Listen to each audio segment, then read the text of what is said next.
Romance at a glance. Romance at a glance. What you say now? Romance at a glance. Go ahead, girl.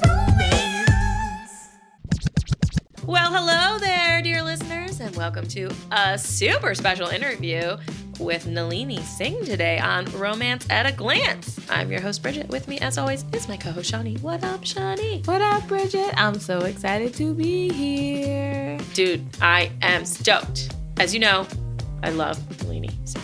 Yes, Nalini Singh, awesome Kiwi author of Indian descent. Yes, she wrote the New York Times bestselling series, The Changelings, and The Guild Hunters. Over 24 novels published. Get out. I love her. I crushed the Guild Hunter series and also got an ARC of Archangel's Son. You guys can check out my review on the old website. I thought it was awesome. If you like the series, you're totes gonna like it. And we're giving away a copy. Yeah, we are. Plus a signed nameplate. Oh, shit. What the hell's a nameplate? I asked the same question, Shani, and I believe that it is a signed thing that gets like affixed to the inside cover of the book. Although, guys, don't quote me on that because I haven't actually received the copy yet. Yeah, we'll see. So on Instagram Wednesday, head over to Romance at a Glance and follow us so you can see when the giveaway opens. Yes, make sure you follow us so that you guys are ready to enter. As always, our giveaways are super easy to enter, and you do not have to be a bookstagram. If you're a listener and you like her, you just have to have a public account to win. Make sure you tag your friends, tag all of those great accounts that you love to make sure everybody has a chance. She was super insightful, so funny, so warm. Guys, this interview, like so many before, made our dreams of meeting our favorite authors not only a reality, but also like a real pleasure. Super pleasure. It was great. I love her. All right, let's get into this. Let's do it. Let's get popping. There we go. We are recording. How are you? Oh my God, we're so excited. I'm good. How are you? Very good. Very good. We're doing all right. Pins and needles, waiting for our election results, but otherwise, A-okay over here in the U.S. Pins and needles is an understatement. I know. It's a stressful day for you guys, right? Yes, but it's better because we're talking to you. And this is seriously such a big thrill. We're so happy that we could talk to you and have you on the podcast. Oh, it's good to be here. We actually reviewed last year 2 of your books on the podcast. We've only actually had 2 authors that we've done 2 books, so it's very exciting. And ironically, even though we've both read like all of the Guild Hunters, Shani's read all of the Changelings, we actually did your Rock Hard series. And then after we were like, what are we doing? We should have done those ones too. So next year we'll have to get in one of your actual paranormal romances. Cool. Okay. So I guess the most interesting question to start with is a travel question. Okay. Do you go visit places in the world just because you're doing quote unquote research, but really you just want to go there and you're like, well, I'll set a book there. So I'm just going to go because I'm going to set a book there, but really you just want to go. It's an interesting question, but the thing is when I usually want to go to a place, I'm fascinated by it anyway. So I want to write about it, if that makes sense. So it's like really, it's not either or. It can be both usually. And quite a few times I've just traveled because I traveled quite a lot. Well, before I did. Sure. And then I've said, oh, wow, this place is amazing. So I had that experience in the Forbidden City in China, in Beijing. It's this incredible, incredible place. If you don't know about it, just look it up online. It's basically this ancient kind of mini city within a city where the rulers lived.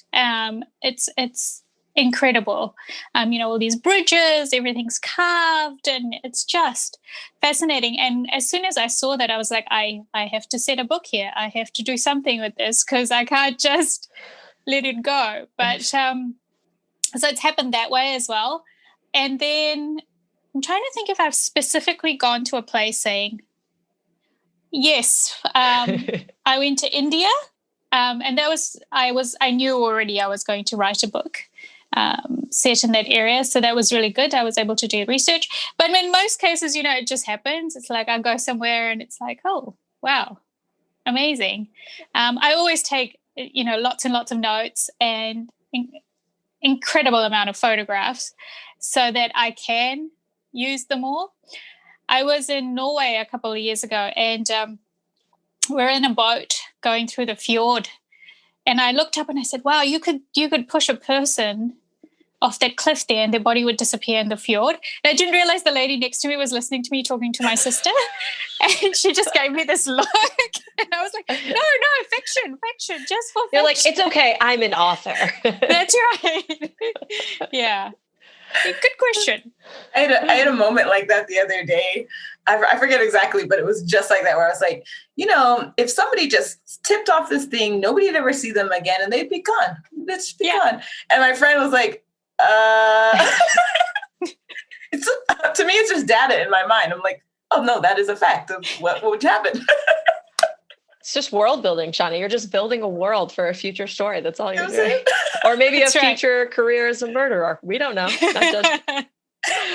One thing we like about your book so much is that you have such consistency. So you write some of your series are 10 books, 15 books, 20 books, but there's never a point in a later book where it like shocks me out. I'm like, that's not true. In book 4, such and such told me that this happens. And now I know that this whole story is, why didn't she just, use magic, or why didn't she just use, whatever, this weapon that I know she has in her back pocket because she told me 2 books ago, she always carries it around, So we really appreciate that consistency. How do you do that? Do you have like a whiteboard that has it all? Do you have like file folders? How do you keep it all straight? Because you have so many different worlds. Yeah, so when I wrote my very first series book, which was Slave to Sensation, it was the start of the Changelings series, kind of had no idea how to do any of that. This was the first time I'd ever sort of done a series. So I just wrote the first book and it was all in my head. And then I got to book 2 and I was like, wow, I need to keep referring back to book 1 to check stuff, because I grew up on science fiction and fantasy alongside romance. So I'm a big believer in world building and really cohesive worlds and maintaining continuity. So because of that, I was referring back constantly to Slave to Sensation while I was writing Visions of Heat. And I thought there has to be a better way. So the first thing I came up with was, it was just a simple folder, because remember, this is 1 book and then I'm working on book 2. So it's 2 books worth of material. So I had in it like maps of the territories where they were moving.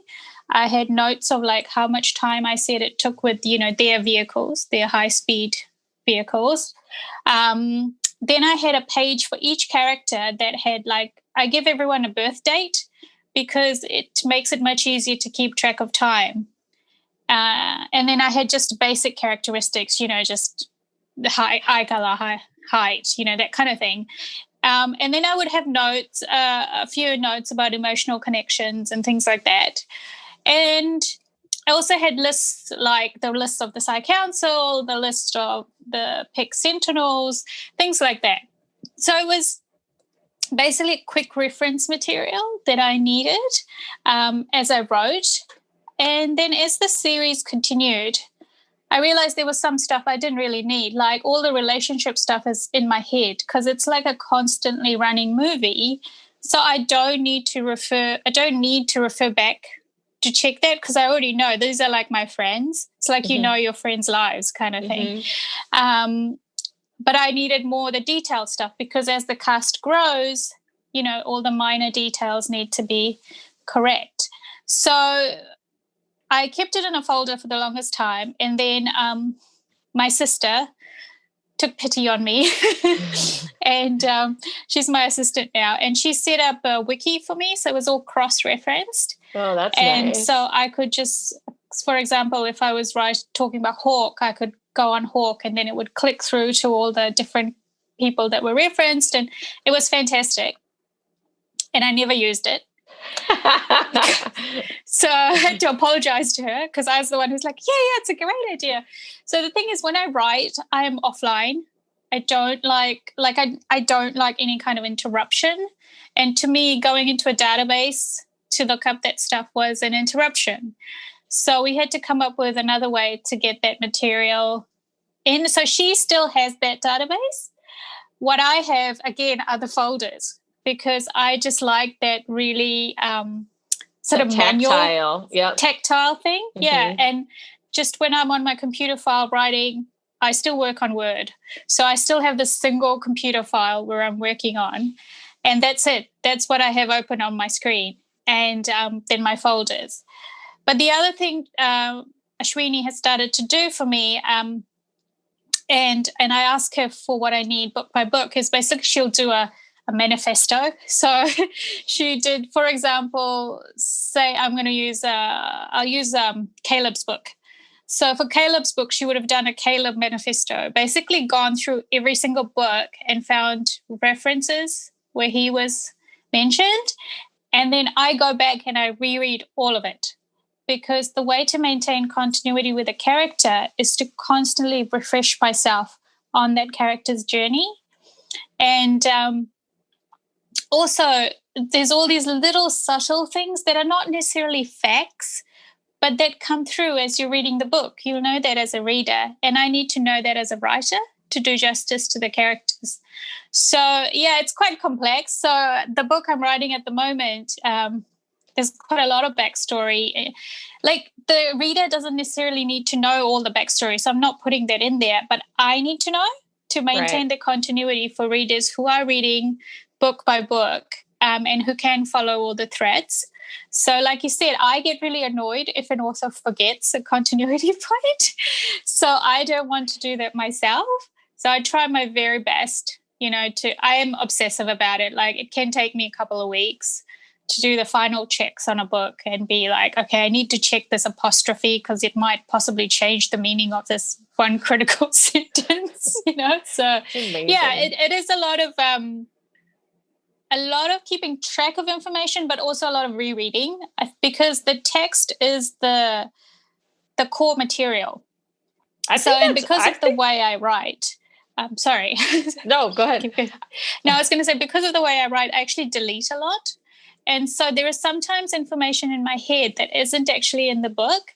So I have to be really careful and always reread and make sure that what I think the reader knows is something the reader actually does know. Yeah. So long-winded answer there. I think that's a really a strength, because a lot of authors that we've either read their interviews or we've interviewed them ourselves don't like to go back and reread their own books. Yeah. And we're always thinking, if you've been writing the same series for 10 years, I don't remember things I did 10 minutes ago, let alone 10 years ago. I couldn't tell you some paper I wrote in college. I would have to reread it and be like, oh yeah, okay, I remember where I was going with that, and get back in the mood. Do you have a favorite book or a favorite series of yours that you are really excited to go back and reread as you're writing? No, actually I don't. I think I heard another writer say this, and which was that the book I'm working on at the moment is my favorite, right? And so because I have multiple series, each time, it usually is a year between books that I get to write each of these books. And so by that time, I'm just raring to go to whichever, world I've been away from for a year. So, yeah, in terms of the rereads, I probably don't reread like a reader would reread, for example, because so much of it is still in my brain. My sister sometimes says, your brain freaks me out, because I will say, oh, look for this fact, and these are the words that will be in the sentence that you need to, because we have electronic files to search for stuff. And she'll say, it's exactly correct. You had the exact right words. So because so much of the material is in my head, quite often I'm not skim reading, but I'm reading specific areas that I need to refresh myself. And then, but I still love what I've written. So I got into writing because I couldn't find what I wanted to read, so I had to write it myself. And I still feel that way about the books. I still enjoy existing in these worlds. And I particularly enjoy going back to books that I haven't maybe read, recently, because those subjects haven't come up in the newer books in the series. So, for example, right now I'm rereading Bonds of Justice, which is a way back in the series. And yeah, it's really great to see these characters again. They feel like friends, and I enjoy the world. And I think that's part of the reason I consider myself like a naturally inclined towards series, you know? Like for me, writing series isn't a push.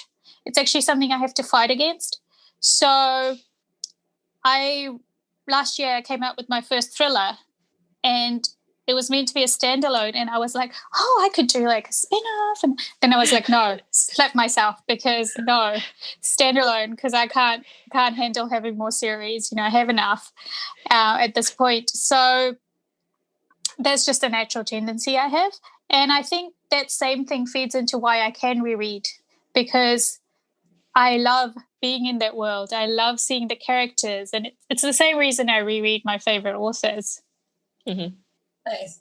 I was watching one of your interviews, and there was something you said just about, well, one, I'm like, you must live in your mind. Like there, like it must just be amazing and just like a fun place to like just check out and live in there. One. And two, I liked where you said that you do intuition-based writing, and that the characters are kind of who they are. And that you kind of have to let them be who they are. And it kind of made me laugh, because there was a time where I was puppet making, and I had a very distinct idea of the puppet I was going to make. Like, it's this character, and this, you know, and this is the personality of this character. And then something about when you add the eyes onto your puppet, you're like, oh no, this is not at all who I thought they were. And then you end up with a totally different character than you thought. And you're like, you know what? I just have to go with this. This is who you are now. And so it reminded me of that. And one thing you mentioned earlier is that you give your characters a birthday. Mm-hmm. And this is just a guilty pleasure of mine. Do you at all use their birthday or sun sign or some sort of astrology in the building of that character? No, but that's that can be useful, but that's probably a result of how I build my characters, which is I don't actually build my characters, so to speak. I write my way into my characters. So let's say take Elena Devereaux from the Guild Hunter series. I just started. She's in the alley in the first book. I had no idea who she is, and I just go. And that's how I get to know them, because that's also how I build worlds, because I build worlds. What can she see? What does she know? What can she hear? And I feel like it builds worlds more naturally for me personally that way than creating a world and then putting characters into it.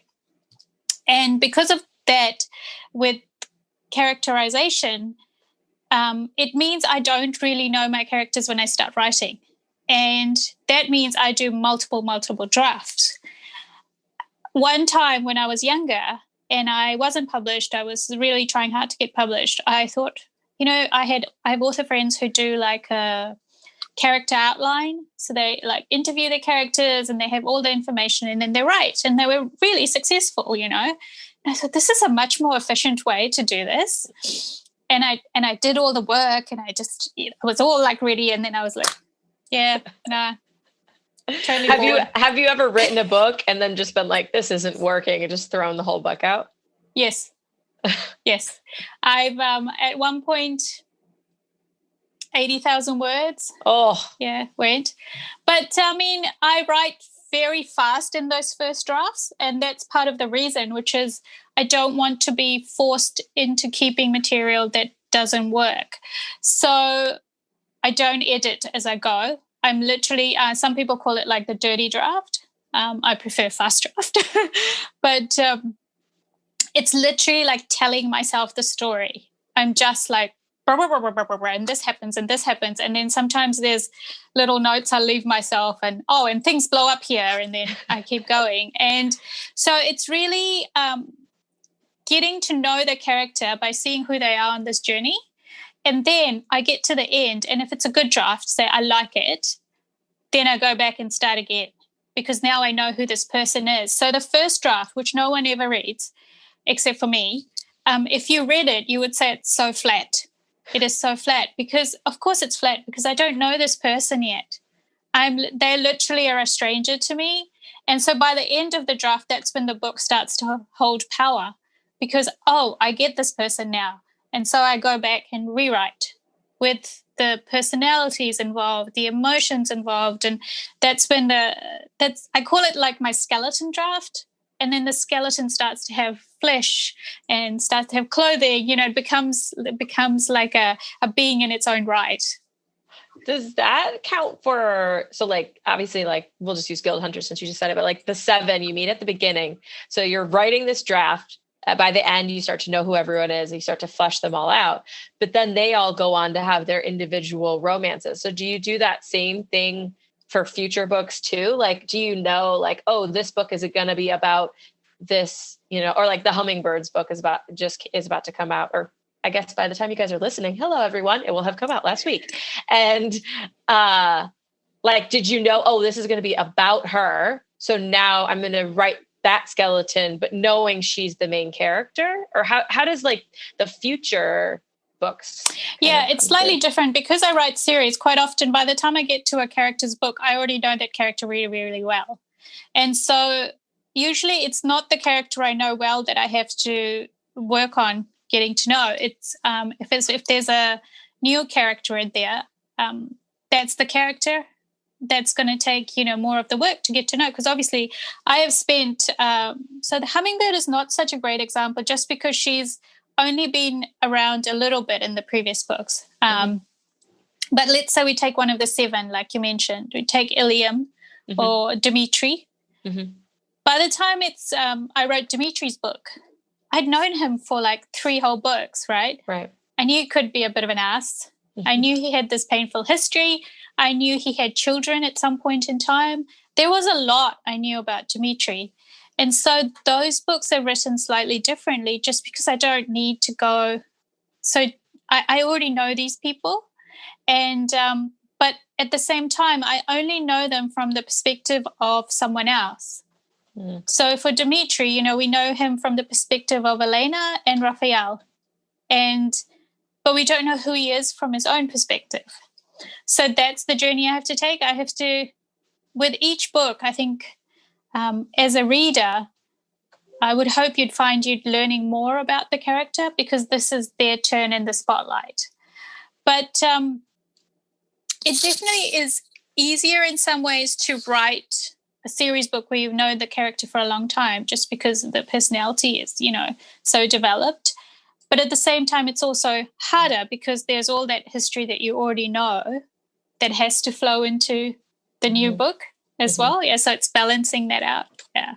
Shani was wondering while we were doing research, what world, if you could live in one of the ones you've created, would you want to be in? I would love to fly. So I totally freely admit this. So it would have to be like angels, wings, or a shapeshifter that can fly.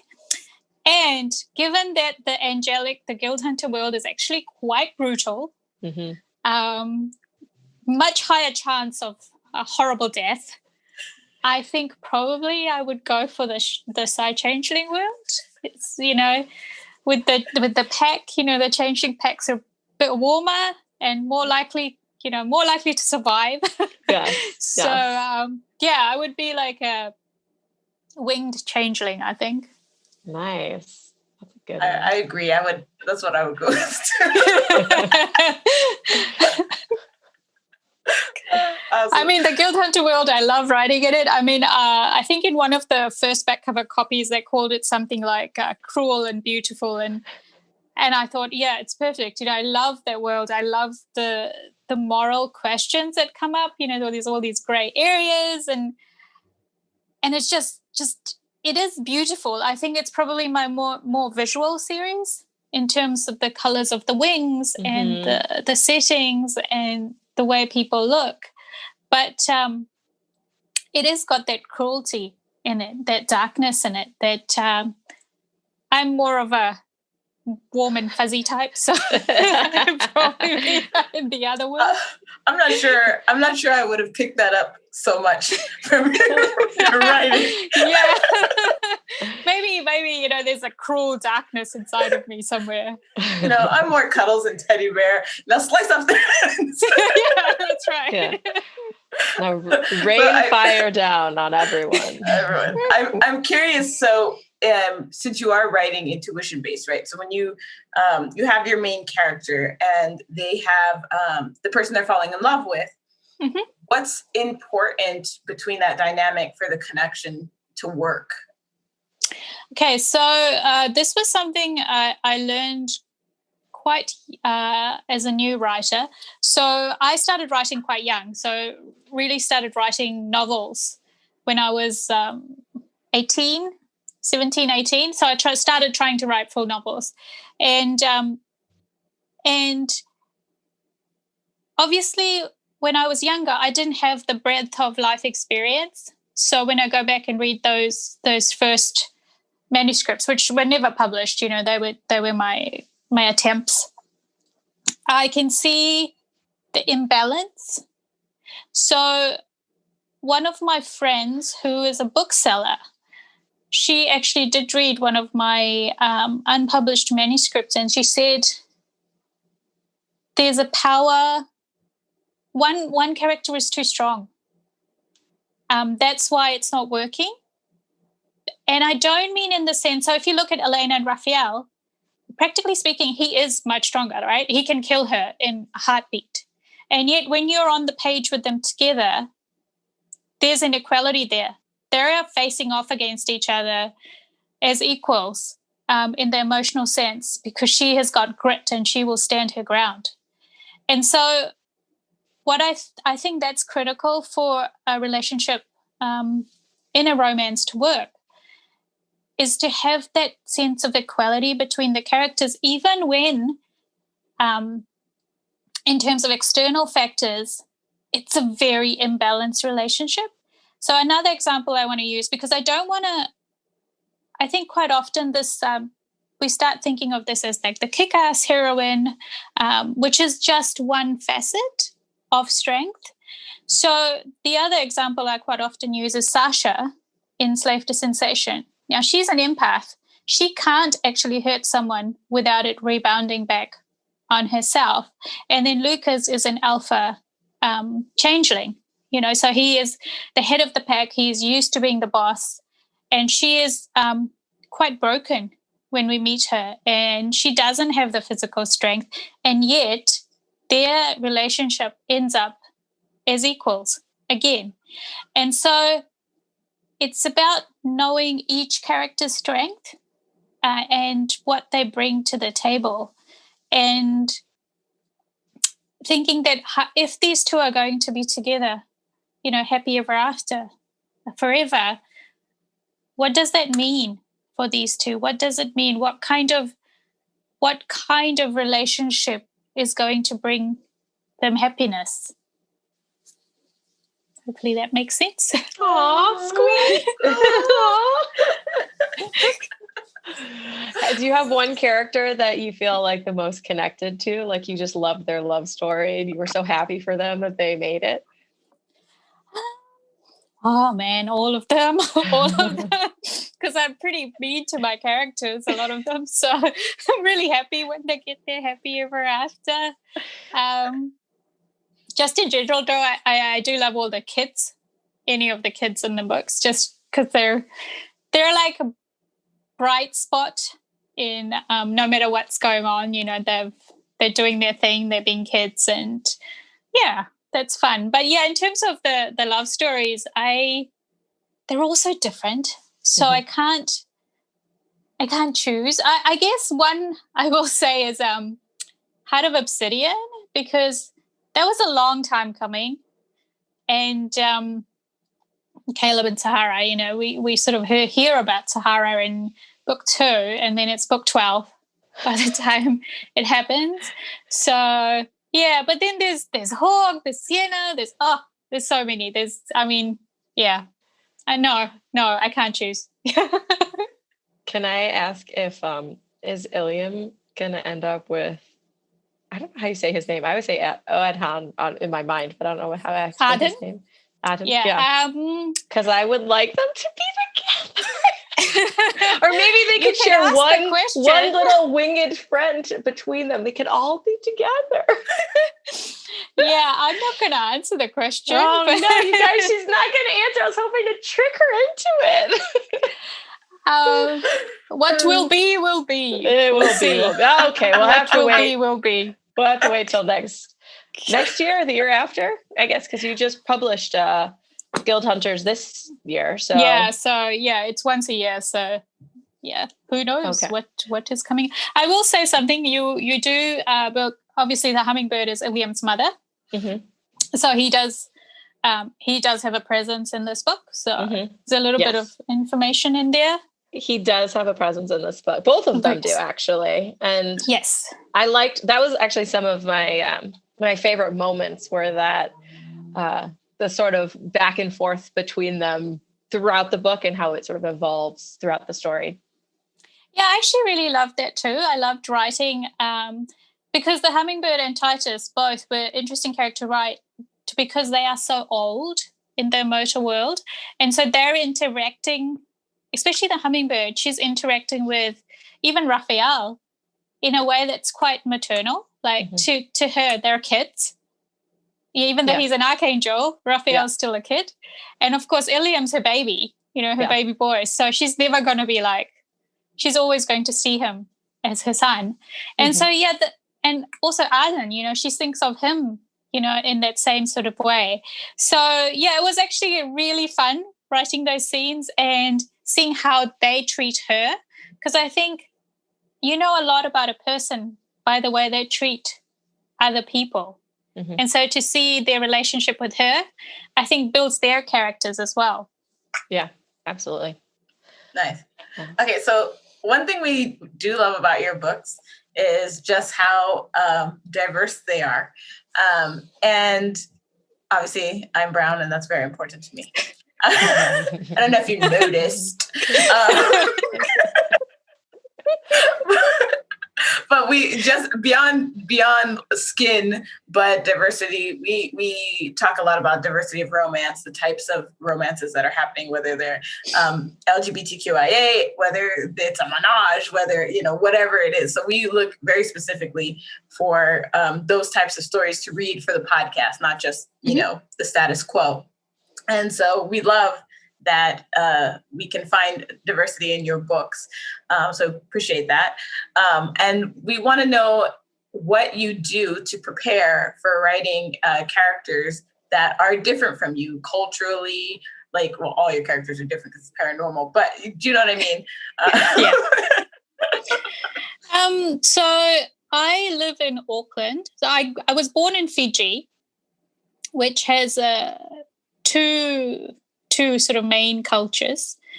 And so I grew up bilingual, like from a very young age. I don't actually know when I grew up, my mother tongue, or my first language is officially Hindi, but I've been speaking English as long as I can remember also. So it's not something that I remember learning as such.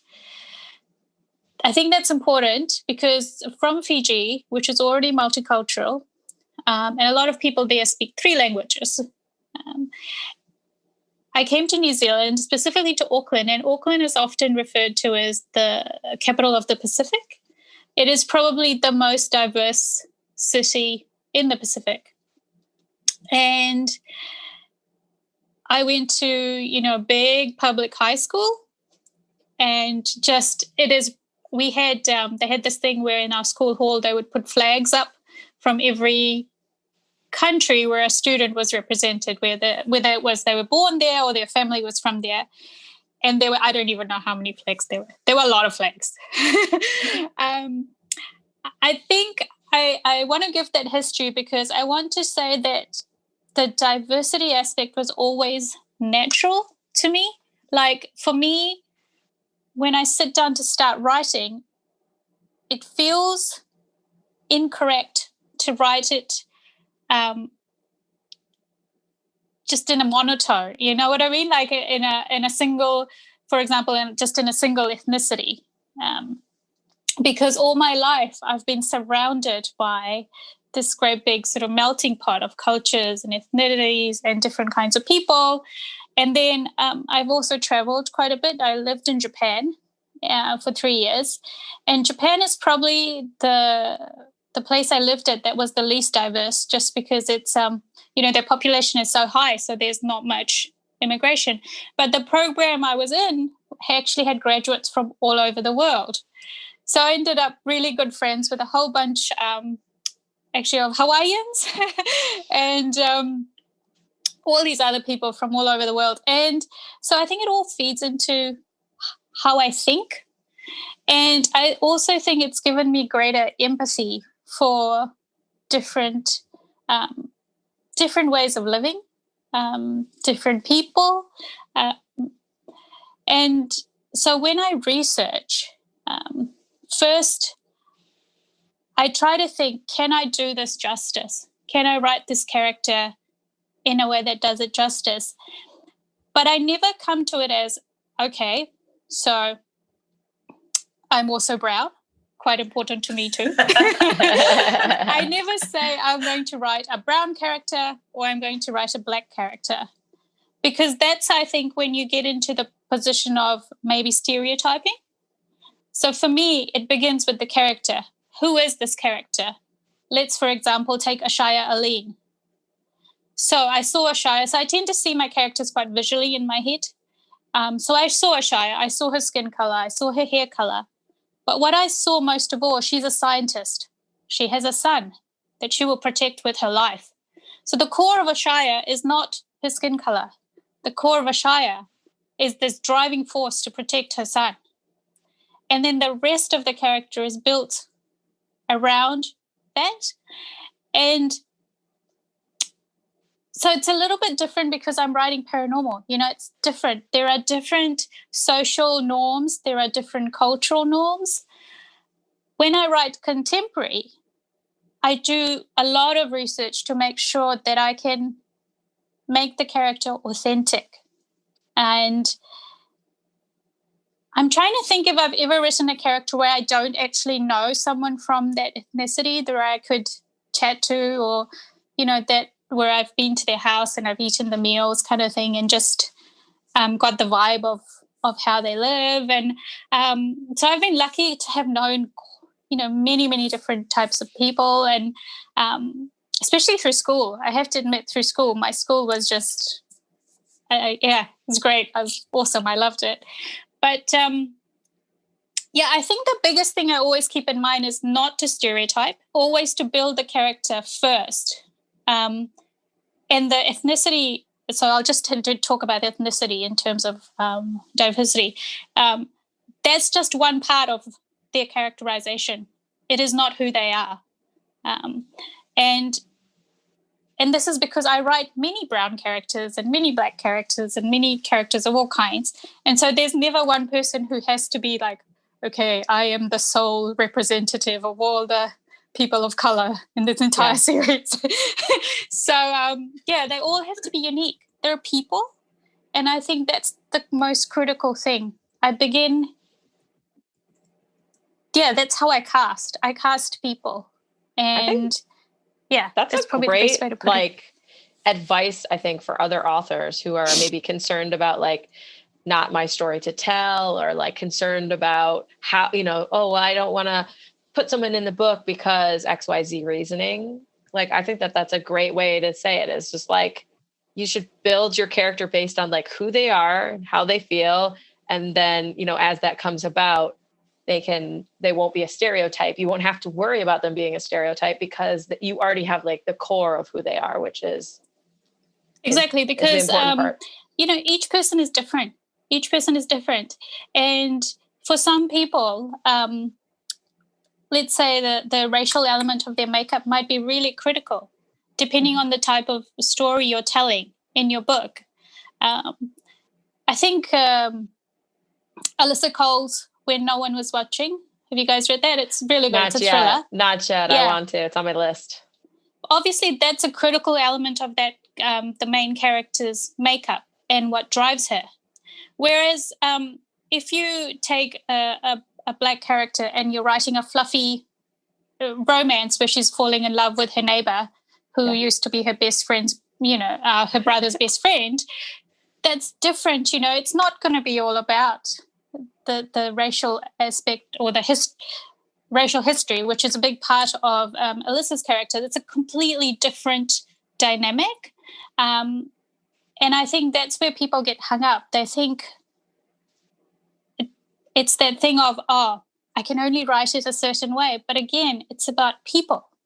It's about individuals. And that is the core. Always think of each character as an individual. They are not a monolith. You know, I'm Indian, but I'm an Indian born in Fiji. You know, I am completely different culturally from an Indian who might have been born in India or an Indian who was born in Ghana. And again, I grew up in New Zealand.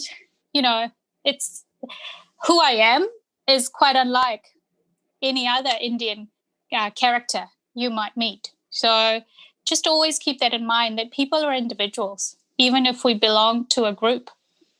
I think that's like a very interesting, because I have this conversation like with my sisters a lot of times. So like I am Black. I live in the United States. So I fall under African-American culture, African-American, whatever. However, like my dad is from Costa Rica.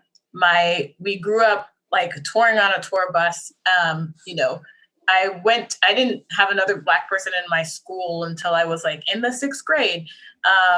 Like the way I grew up, I don't feel like whenever I watch a show on TV that's like, oh, this is a very African-American show. This is what it doesn't resonate to me, you know, and I want it to so badly, but it just doesn't. And it wasn't until I moved to Miami and then I met like Afro-Caribbeans and more people from, you know, Jamaica, Trinidad, and that I had actually a closer cultural experience and similarities than like an African-American specific culture. Do you know what I mean? So it's very interesting. It depends. There's so many things that you know, make up a person and how they grew up. So I enjoy when you say that, because it is definitely like a thing that I've encountered a lot. Yeah, I think it's about getting the subtleties of who a person is, you know, all the, like you said, all the threads. Like, I love what you said about grew up in a tour bus. I'm like, ooh, tell me more. Yeah, like, for me, that's what Shani's family is like, you know? a troupe of creatives and singers. I and love performers. it. I love it. That is such a great character. You know, on a book, if you wrote that character, what would you be focusing on?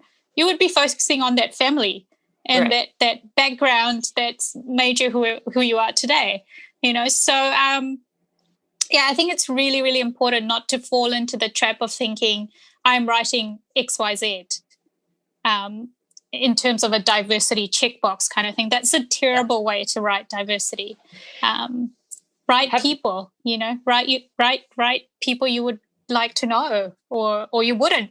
I mean, villains can be super interesting to write as well. Some of my favorite people I write are villains. I hate them if I meet them, but they're great fun to write, you know? Yeah, I just think everybody, regardless of skin color, culture,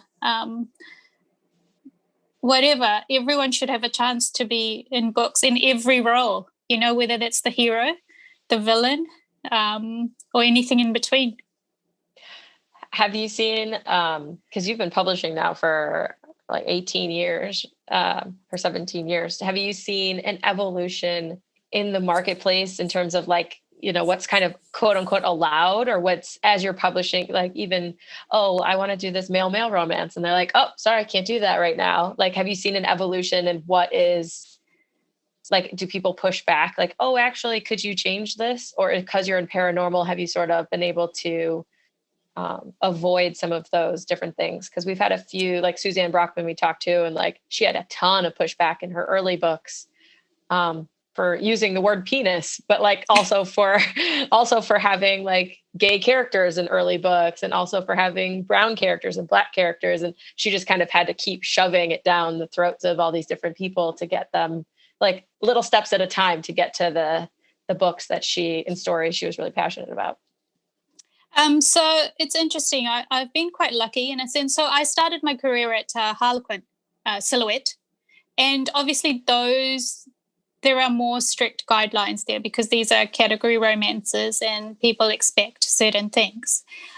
And so I can't say much about that because obviously I went in knowing what I was getting into, so that this is what they were. And that was fine at that point in my career. That was what I was happy to write. And but when I sold my very first paranormal, which was Left a Sensation, I was very lucky with my editor, Cindy Huang, who really just said, yeah, go for it. So I never had any kind of pushback to say, no, you can't put this in a book. There have been times where I've been like, Cindy, I'm thinking of doing this. And she'll be like, okay. and then we go ahead and do it. So I feel like she's really given me freedom. And that was really important, especially at the start of my career, because obviously I was new, uncertain. And I'm now in publishing years, I think I tweeted that I'm like 2,000 years old or something now. So obviously I'm now more capable of standing up for myself if necessary, but I wasn't as much at that time because we all grow.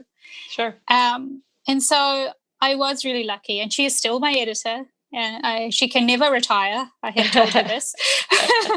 But so for me personally, a good example is probably the Guild Hunter series. When I started that, it was very unusual in a romance series to have a continuing couple, but it's a romance. It's not an urban fantasy. It originally was put out as urban fantasy romance because no one quite knew what to do with it, but they let me write it anyway. So I've been in a good position in that way. But in terms of the overall publishing environment, I have seen a definite change. I have definitely seen a lot more avenues open up in terms of what authors are able to write. And self-publishing changed things a lot because now stories that maybe didn't have a mass market appeal or people thought didn't have mass market appeal could be put out. And then suddenly people are realizing, oh, hey, actually there is this huge market for example, male romance, for example. And so there has been growth, and there has been in a good way, I think, a really spreading of the wings. So there's material for everyone. Whatever you want to read, I think it's possible to find it now. Whereas possibly before it was much smaller because now there are much fewer barriers to publication, which I think has really been the game changer. But I just think the world has changed, and publishing changes with the world, even though it might not seem like it, but because they're such big publishing companies, they're huge. So when they turn, it's like a massive ship turning. It's like takes like 5 years, But they have changed over the years because it's the bottom line, comes to business. It's like to survive, they have to change and grow and give people what they want to read. And you can see that. For example, soon after I started my career, chick lit was just like everywhere. That were just like the big deals for chick lit, and it was just. And now you hardly see it because people have changed, readers have changed what they want. So it's a continuously changing process. I find it fascinating. I do think some of the stuff that's kind of new now is actually not new. Like some of the really old school historicals that I grew up reading that I probably shouldn't have been reading at the age I was reading them. But anyway, let's not tell anyone. I see some of that coming back in some of the really over-the-top contemporaries that are really super successful now with the twists and the darkness. And it's very sort of soap opera-y almost. And that to me reminds me of those old school historicals. So I think even as we grow and change, some things are going to keep coming back in style. Some tropes will never die. It's always fun. You always want. I always tell people I like to know the hot goss. I like to know. I like to witness it from afar. I don't like to be right up against it. I don't even like to be one person removed. I like to be like 2 or 3. I just like to like see it through through a book or through a movie or through a foggy window. But I don't want to really I don't want gossip I don't want drama in my real life. In your real life, exactly. I want to be a part of it though. I want to feel the emotions and I want to like be like the turbulence. And then I just want to put the book away and go about the rest of my afternoon. I find it interesting. One, everything is cyclical. I mean, in life, just everything keeps coming back round again. And one thing I was talking to Bridget about, just like offhand, as we're reading all these books through the podcast, there's stuff that I thought I would love, that I'm just not loving. And I think it's really just the point in life that I'm at now, right? So like I'm in my mid 30s, relationships. What I need out of a relationship now is so much different than what I needed out of a relationship when I was 20. And so when I'm reading a book and the guy is like, let's just, for example, say like he's uber possessive. When I was 20, I was like, oh man, so romantic. Now at 30, when Bridget and I are talking about it, we're like, yo, bro, step back. Step back out of my show. Don't follow her to a foreign country. You stay away. And we're like, there's a very thin line between like super romantic and stalker, but so I'm finding that like I'm wanting kind of richer stories now out of my romance than I did before. And so that's just a very interesting change that's, happened, that I'm like, oh man, these are like my go-tos aren't doing it for me anymore. So I feel like that is, a cool element about it all. Oh, for sure. I think we all change as readers as we grow as well. And I think as a writer, I will say that what works also depends on the genre of romance I'm working in. So super possessive hero in a paranormal is different. Fated mate, yeah. We're all about it. We talk about that. Actually, we talk about that a lot, about how paranormal allows you to go into the super possessive space without applying the rules of today. Like, so we always say like, oh, it's paranormal. Anything goes. As long as the author can sell it. I'm there for paranormal. I'm picking it up. We were reading the Black Dagger Brotherhood, and like there's a scene, a male where there was no lube talked about in the scene, and we were no prep, no lube. And we're like, they're vampires. They heal quick. We don't know what's going on. They're vampires. Different species. We don't know. That's right. You can't judge vampires. So. I quickly, and by quickly I mean for the next 10 minutes, want to talk about sex. So we on the podcast are very much proponents of open door, because it feels like when you are a great writer and you're taking me on this journey and you've dragged me in with this emotion and they've kissed, and then you're like, P.S. it's the next morning, and you're like, but who said what? And who was vulnerable? And who, like, we want to be in the soup. We want to be there. And so, like, have you ever thought like, oh, maybe I shouldn't write this much sex, or maybe I shouldn't have an open door, or maybe I should have more sex? Like, how do you balance that in your stories? So I learned a really good tip, or writing.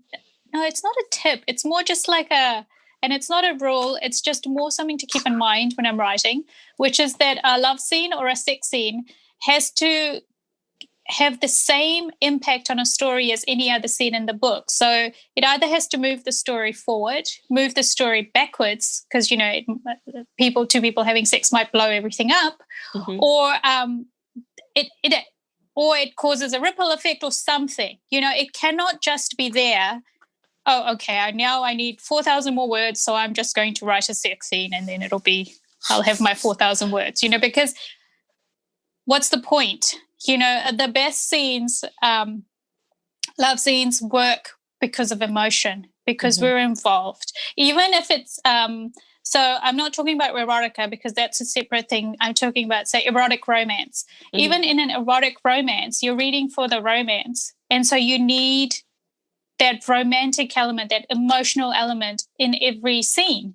And so that's critical. And that's how I write it. So when you look at my books, you'll see some books actually have more love scenes, some have less. So Branded by Fire famously begins with a love scene, which was the first time I did that. But it worked for those two characters because they were just like, boom, fire. And that's a sexy book because these are two changelings that they're really physical and they interact a lot in that way. Whereas if you look at Caressed by Ice, I think, which was my Psy hero, he's a virgin, he's a former assassin, he's completely shut off.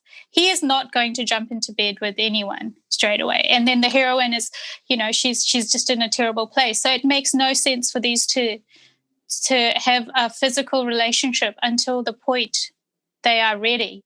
And I remember getting emails from a reader who was reading, and she was sending me emails as she's reading. She's like, I'm going to die. They're never going to get there. Oh my God, please. But then when it happened, it was worth it because it was, right. It fit those two characters. And so everything flows from the characters, even how I write love scenes, like the words used. So important. Words are so important. That's like part of the reason is we're both very like imaginative. We like the dirty talk. We like the physical. We like to I do like obviously descriptions, but like the description of like licking a neck isn't that exciting by itself. It's like the combination of like, what are they saying? What are they feeling mixed with that I can like get in the headspace for. Yeah. It's like, what's at stake here for them, So if they've been waiting, let's say they have been waiting all this time and they didn't think they could be together, and then he kisses her on the neck. Oh. There's such power there because you're like, oh my God, it's happening. Yeah, it's happening. And so, yeah. So for me, I really do write it in terms of what does the story need? What do these characters need? If they need, do they need is it going to be short and sharp? Because these two are just like, I'm going to rip your clothes off and then we're just going to lie here and be like, oh, okay, I need a cigarette now, even though I don't smoke, or is it going to be slow and tender and gentle? It all depends on the characters. Yeah. I have a funny question. So I assume that all authors have other author friends, and romance authors probably have other romance author friends, even though you're maybe a continent away from most of your contemporaries. Do you have any like author friends who you trade like passages of your books or full books as pre-readers, or do you have your pre-readers who are like, consistent people who always read the sort of, not the first draft, obviously, but like the first sort of solid draft? You have like a group of people. Are they author friends or are they more reader friends, I guess? They're readers. That's a weird. Yeah. Okay. Yeah. My when I need feedback, I will go to readers. I do have friends who are authors and who swap with each other, but I am too much of a control freak. And readers read differently from authors. For sure. And I did try when I was starting out. I said, this was before I was published. I did the whole exchanging manuscripts with another person who was writing, and it just didn't work for me. And that's not to say it can't work. I know another friend who swears by it, like says her best work comes from, having that back and forth with another author. But I prefer a very limited, tight group of people who give me feedback, and my editor and my agent. And then prior to the book going to them, if I need feedback on particular book, I'll ask very particular people that I know read that kind of material or have read the entire series or something like that. That's what works for me. Yeah. It's like we both work in production, but before I worked in production, I was able to very easily enjoy a movie. And then when we started working in production, now every movie, it's like, how do you think they did that scene? Was that did they take the camera? Did they drop it? Like, my husband gets so mad at me. I'm like, ooh, what a nice crane shot. And he's like, shut up. And I'm like, oh, did you see that? Did you see that hidden cut they just did there? That was really sneaky. And he's really like, well done. Shut up. Yeah, I think I see the mechanics behind the creation. And that's how writers read quite often. So that's actually my test of, is this a writer I'm going to enjoy reading, which is, I forgot about that the fact that this book is written and I'm not taking it apart. I'm just in the story. Yeah. So for me, that is like, whoa, okay, must read everything this person has ever written. That's exactly it. If I watch like a movie or something and I've gotten lost and I'm not looking at the logistics, I'm like, oh my God, this was a great movie. Oh my God. Awesome. When you just said read everything you've ever written, I just want to say that really spoke to my soul, because that's who I am. That is who she is. The second I read one of your books, I was like, Shani, I am in love with this. And then I read I read all the rest of the books in that series. And then I was like, I'm just going to dip my toe in the Guild Hunters. I'm just going to read book 1, see how it goes. And I read all of the books and I was like, where is the next one? That's and what then I was like, I'm not going to start Changelings. I can't devote that much time at the moment. But next year, I think that will be. She did. She was like, she was like, Shani, I have so many jobs on my plate. I can't start this series. I can't. I was like, I can't do it. Can't do it right now. Gotta wait till next year because I know I'm gonna read all of them in a row. I need to have I need to have some space for that. I feel like when we started this podcast, the most fun that's come out of it all is just finding other people who are nerds like us. Nerds.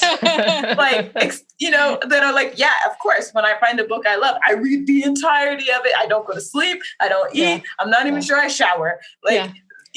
And somebody else is like, me too. And you're like, oh my God. Be our friend. It's like, I don't need sleep. Oh, it's 5 a.m. already. Might as well just stay awake. Might as well just finish the book at breakfast. Man. Right.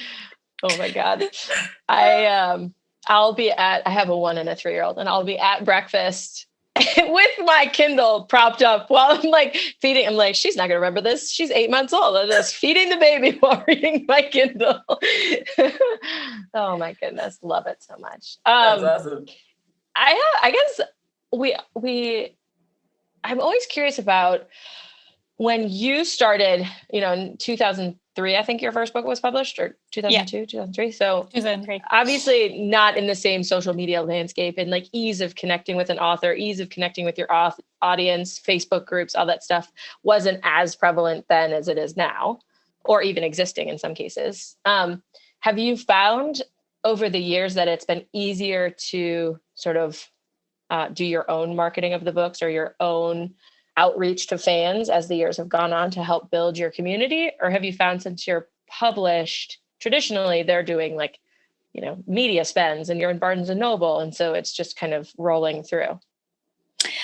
So it's probably a little different for me than for, say, authors based in the States. So my first books were published in the US, and I was in Japan for part of it, and then I was in New Zealand. So for me, I've always had to do distance promotion. So it wasn't like, so at the time I was published, like you said, it was more a physical landscape. So a lot of authors were, for example, going to bookstores, signing their books, or shipping their bookmarks everywhere. Mm-hmm. And for me, I had to find other ways to reach people. So I probably adopted the online space earlier than a lot of authors, because that was the easiest way for me to stay in touch with my readers. And even now, when my publisher does do, marketing for me, I am still in touch with my readers. Like I really love that interaction on a personal level. And I like it. And I think because I like it, it's just something I do. It's not like, I've never thought of it as like a burden or anything like that. It's fun, because when there was no other way for me to get in touch with readers, I think originally I've had a website from my very first book, and then I had a blog. And so the blog is probably the oldest social media I have. And that used to be way more active, just because, everybody was commenting on blogs more. And it just started from there. So it definitely has become easier. So I think Twitter has probably been the biggest game changer in terms of interactions, just because it's so one-on-one. Like you can tweet anybody and, they might or might not reply, but the ability is there. And I've always had an email address that people could write to. and I can't remember when Facebook began, but it's like been a long time 2004 now, or 5. isn't it? Yeah. Yeah. So, I think it definitely has made things easier, the online space, because, for example, when I was, I did do some bookstore mailings with bookmarks and things. But for me, that was so expensive from New Zealand, and I didn't really have much money as a baby writer. So being able to do events now online has just been a game changer. And I found that interesting, especially over this year, 2020, the year we all stayed home. I found that some of the online events I'm doing are just going really fabulously, and people from around the world are able to attend. And I really hope that continues on into the future. And, even, after we get past this and there are more physical in-person events, I would love to do more of the Zoom or Crowdcast type event, because I really feel like, again, it's opened up the world on another level. Yeah, I'm excited. And also opened you up. We signed up for the Sarah J. Maas talk with you, and we're super excited about it. And it's like, you most likely wouldn't be in the same room with her, maybe at one conference a year, possibly, if you both happen to attend. And that's a cool thing too, just to. It is for sure. That. Yeah. Even when I used to do one American conference a year, most years. But even there, I would only see, a certain number of my author buddies, like you said, whoever happened to be at that conference. And so a lot of my relationships are online, but they're very strong. I think a relationship is what you put into it, and it's not necessarily, it has to be in person. It can even be person you've never met in real life. There are friends, I consider friends, who I've never met in real life, and yet we've talked all the time. We've had online communications, and we might have Skyped or Zoomed, whatever. And it's fantastic. I like it. We have a few of our patrons who we watch movies with and hang out with. Oh, guys, we love you. And it's the same way. It's like, we never met them. We may never meet them in real life. They're not all in the US, but yes. It's been fun to just be friends and chat about books. And me and Shani actually were doing the podcast remotely for 7 months this year. So COVID, It's possible to be great friends and not be in the same room. I have a question. I have a money question, because Bridget and I, we love to talk money. So when in your journey, were you able to fully support yourself writing? What was that transition from it being something that you had to supplement to being something that you were yeah, this is it, I'm making money? So it was, I'm trying to think when I went full time. So I'm very conservative financially, which is I think someone else might have been a couple of years earlier. They might have said, oh yeah, I can do it now. But me, I would have just panicked, because I need I need to know that I could support myself for at least a year or 2 years if it all goes terribly wrong or something. So I want to say maybe 4 or 5 books into the Changelings series, maybe a bit further on. But yeah. So prior to that, I was doing the contemporary romances with Silhouette. And I do have friends who make a living there and do very well. But I wasn't able to sell enough books. So with category romance, with the advances and stuff, you have to sell multiple books a year to the publisher to sort of make an income. And I never quite fit right. It's not their fault. It's not my fault. It's just the fact that I don't write to what they were really needing. So I only really sold, I think my best year, I sold them 2 books. And that was never going to be enough. So it was when I sold the single titles, which is the paranormals, the big books. That's when I started to get the hope of, okay, might be doing it. And also I'd been compulsively saving since I was at university. So I worked all through university, so I wouldn't, try not to get debt. I lived at home. I didn't move out. I mean, It's a bit different from the US because my university was like a 15-minute bus ride from my parents' house. So it was like, okay, that's just stupid to move out and pay rent when I could be saving money so I could one day, because I really wanted to be a writer, but I knew I would need, some kind of cushion. So I'd been saving and I'd also been working full-time, writing. And then when I came back from Japan, I didn't get a full-time job. I had worked in the libraries through university. And so I went back to the libraries and was able to get a part-time job. And I loved working in the libraries. Just the best people work in libraries. And like one of my fellow colleagues, two of them actually were artists, like fine art artists.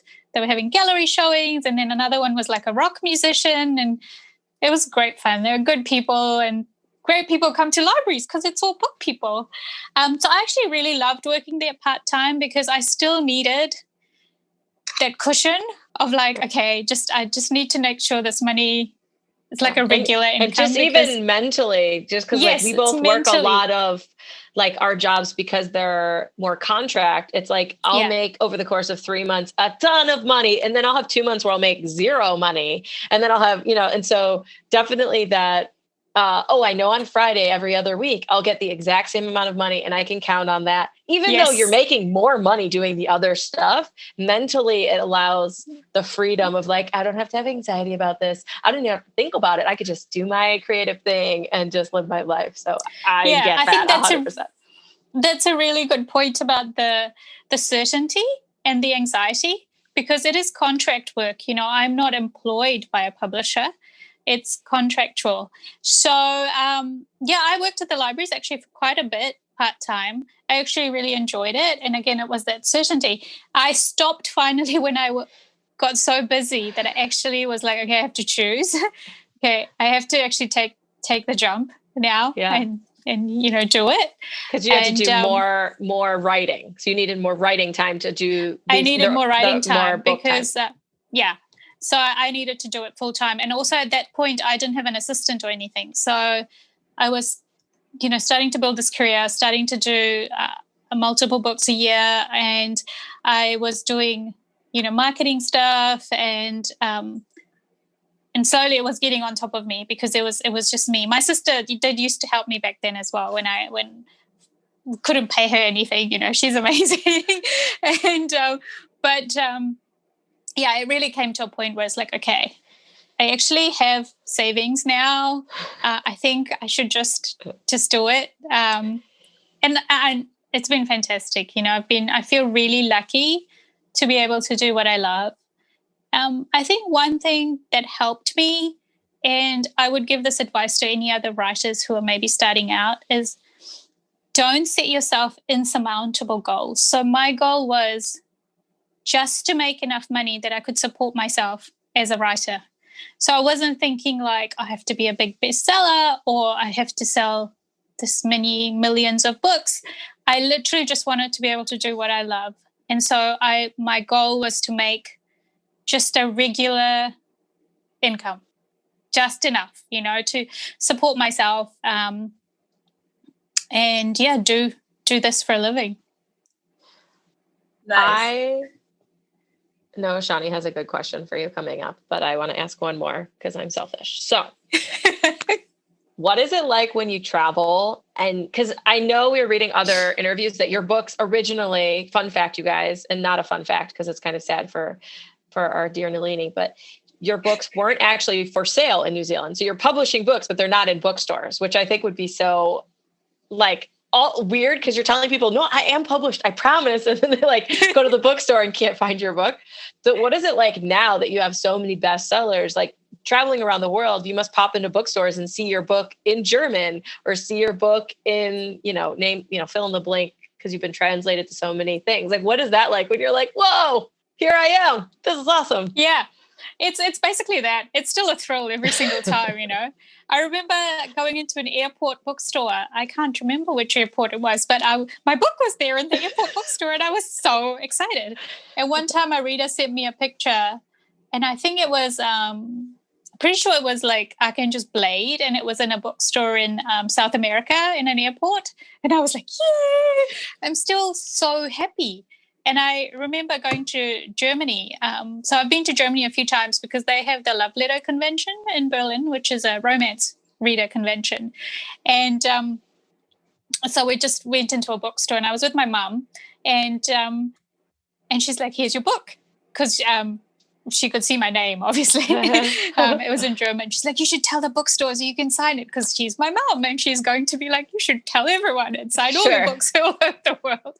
But I was like too shy, and I was like, no, that would just be weird. But I still get this, it's amazing. I never take it for granted. I still get such a kick when I see my books anywhere, or when readers send me pictures from different parts of the world. You know, I have a couple of readers from Nigeria who've been reading me for a long time. So every so often I get an email from Nigeria, and I'm like, yay, you know, all the way in a part of the world I haven't visited yet. So, I'm not going to lie. I would sneaky sign every single book I came across. I'd be like, "Dear reader, I was in this bookstore. You're welcome, Bridget Chun. Dear reader, it's really me, Bridget Chun. Special signed copy." I tell you, one thing's been really funny is New Zealand is like a lot of places, which is like what gets front store space is sometimes not romance. You know, romance tends to have its own section and stuff.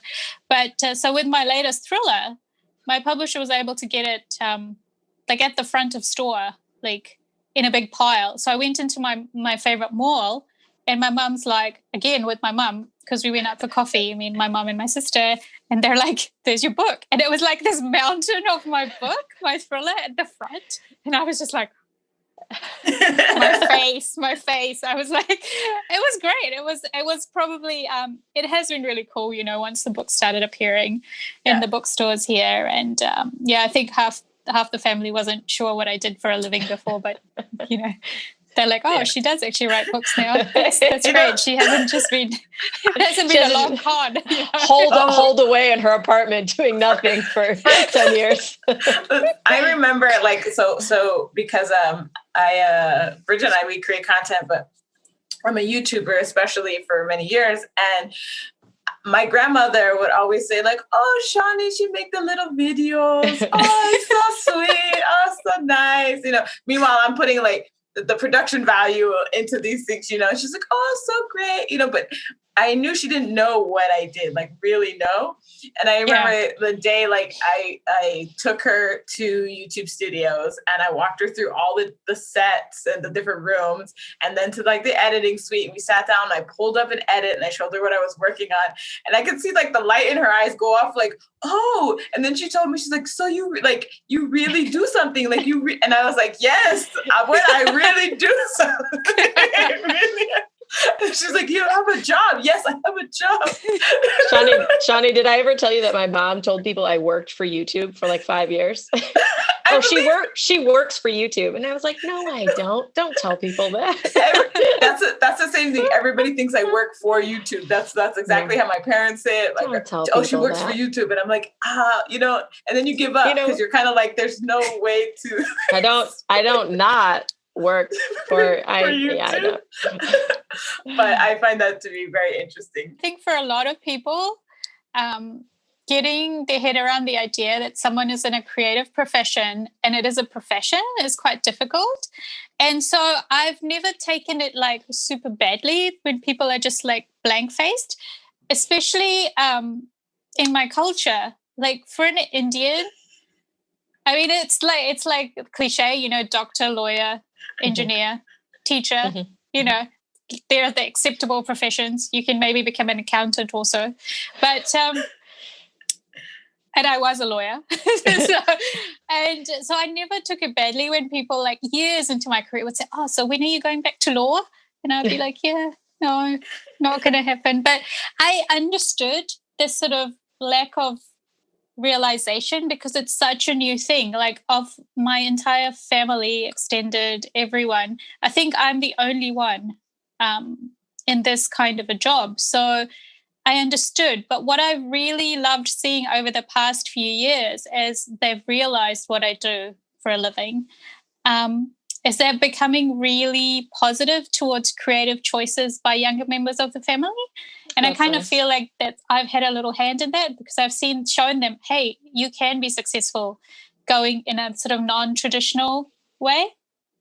Mm-hmm. Yeah, so I think sometimes, I know some people get really annoyed, but me, I'm more just sort of like, yeah, I kind of get like, you guys are old school. That's what you know. And so it's going to take a little bit of time. And I mean, it helps when they figure out, hey, you actually make a living. That's a big deal, for a lot of families, I think, to know actually you can support yourself. Oh, actually, you haven't been living in your parents' basement all this time, kind of thing. So, yeah.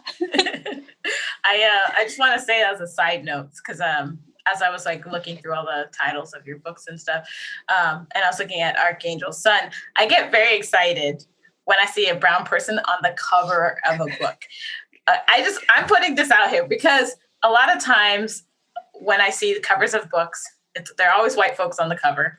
Even if there's black folks in the series or whatever, or if there's brown folks in the book, they're actually not on the cover. They use some other abstract situation or whatever. And Archangel, he's just out there. He's like, oh, this is about to go down. I love that cover. Yeah, no, I love that he's so out there, because that is Titus. I was like, okay, I need him to be just like, here I am. Yeah. That's because it's art. Those covers are like, they're art. So Tony Morrow is the artist. So he wants instructions kind of thing. Like he wants to know what you want. And I'm like, Titus thinks he is the man, right? Yes. So he is not going to be like in any way shy. So it was basically just... He's not going to turn his back and throw his head over his shoulder. No. It was like, boom, I really wanted that presence. And I love what he came up with. I love that he's just like, and he's so front and center in that cover. Just his personality, I feel, just punches through. Yeah. It's very exciting, especially when, so newer authors I'm reading, especially Black authors have Black people on the cover of their books, but it's always this kind of, which I think is great. But it's also a special treat when there's authors that you've been reading for a long time where you haven't necessarily seen that many brown people or ever. Like I remember picking up a Courtney Milan and a historical, and there was a brown girl on the cover, and I like did a double take because I was like, wait, what? I totally understand. Yeah, so I never stop getting a thrill every time that happens, because there was just so many years of reading romance where you just didn't see yourself, or there was no sort of representation of anything, not even just like brown, but it was like Asian or this or that, whatever it was, so it's just cool. So that was just my side note. I actually have a different question for you, because Bridget and I we love movies. We love sci-fi. We love fantasy. And so we're curious as to if your books are being optioned. Have people talk to you about it? Is it something that you want to do? Like, we just want to kind of know. So there's been interest. It's quite funny, actually. There are quite a few people who work in quite high up in movie television who really love some of the series. But the sticking point is always the budget. I remember having a conversation with someone who works in finance in Hollywood. So she is the person who is the money person for a lot of very big budget movies. And she said, for most TV series, for that budget, you would get half a wing. So my angel could just fly around one wing in a circle. And it's never gotten to the point where someone's taken it on, but there have been some very passionate people who have tried, and they keep trying. They keep trying to find the right person. And for me, I'm open to it, because I've always understood that visual media is different from written media. So I know that a production based on my work is not going to be identical to the work, and I'm okay with that. Like I want the heart of the story there.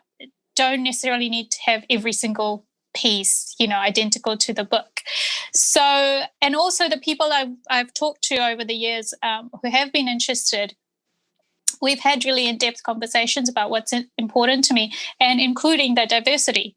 So the people that have always, agreed to some kind of shopping clause or that kind of, something going on, they've all been people who have been excited by the fact it is a diverse cast, and that these are big stories. There was one person who was very interested in the Changelings series and just really knew the series really, really well. And she knew how we could structure it so you would see characters that have a part to play later on. So, I'm open to it. And if one day it happens, that'll be great. But my agent is actually based in Los Angeles. And, she kind of gave me some really good advice at the start when we had the first sort of media interest or like TV movie interest. And she said, it's great, just be happy, but don't take anything like to heart until basically, it's signed in blood. Yeah, until it's on screen. Yeah. They've given you all the money, and it's on the screen, Yeah, so, it's on screen. You guys work in that, so how many things just fall over. So, so I basically... I would like to see, on the talking budgetary scale, I would like to see some of the rugby players with their nice thick thighs on camera. Sailor can dig some holes for me in slow motion with the sweat glistening down his back while she's fanning herself from the window of the school. And we can all lust with her. Best of all, small budget, no sci-fi. Small budget. That's right, small budget, like from your lips to somebody's ears. So, they would make fun movies. You know what I think would actually make a really, really good movie, if we don't look at the big budget stuff, which is the paranormal and urban fantasy, is my upcoming thriller, Quiet in Her Bones. I think that would actually make the most, like, a creepy, dark, thrillerish movie. I just think it's got all the elements. I like TV and movies as well, so I say this as like, I feel like this would make like a super cool movie. So hopefully someone else, if it's in the vein of like Gone Girl, Girl on a Train, like those movies did incredibly well. So that genre translates really well to yes, screen. it does, to the screen. I love watching suspense and thrillers on screen. So that would be cool. Anything would be cool. But fingers crossed, anything would be cool. Anything would be good. Is there something that you wish that you got asked in interviews more, or that you want to like gush about in the interviews more? Oh, don't know. You guys have been really good, actually. I most of the time it's like, I wish I didn't get asked this question every single time. Oh, well, that's a good one. What's a question you wish you never got asked again? And then we'll let the people know in case they interview you in the future. This is a bit tongue-in-cheek, but I get asked the ILLIUM question like 3 times a day. I'm sure you do. 5 times a day. I'm sure you do. Because the people want what the people want, Nalini. I was hoping you might just say it. I would have cut it out of the episode if you told me to. And I would have. Shani would have cut it out. But I was just hoping you might just give me a cheeky smile or something, No, I'm good at keeping secrets about the books. The funny thing is, in real life, I can't keep secrets, like happy secrets. Like if I buy someone a present and it's meant to be for their birthday next month, I'll be like, guess what I got you? Guess what I got you? And I'll just tell them because I can't keep a happy secret. But I can keep book secrets. I just got Shani a 1 pound Reese's cup. So each cup is a half a pound. It's an enormous thing. And I was going to leave it on the desk where she works at my house when we're working together in the same room. And then I lasted 30 seconds and I took a picture and sent it to her. And I was like, look what I got you. That's like me. I have there's a trick for when you tell a toddler, so say you get like a Father's Day gift, for whatever, for your husband, and the kid knows that you did. Well, they will immediately tell, because kids have that thing where they'll just immediately tell exactly what's going on. So the trick to it is telling them something they're allowed to tell. So it's like, okay, we're not telling Dad that we got him some socks, but what you can tell him is that his feet will be warm. Like you give them something you can tell. So I'm the exact same way. A happy secret will bust me apart. So I always say, gotta drop hints. Yeah. So I always have like something I say, or I always go, I'm keeping a secret from you and it is a surprise. It's a surprise and I'm keeping the secret.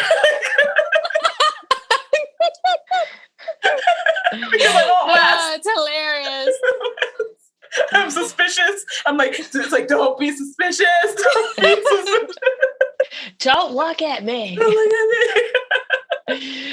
Oh my gosh. Nalini, this has been such a pleasure. Thank you so much for coming on our It's been great. podcast.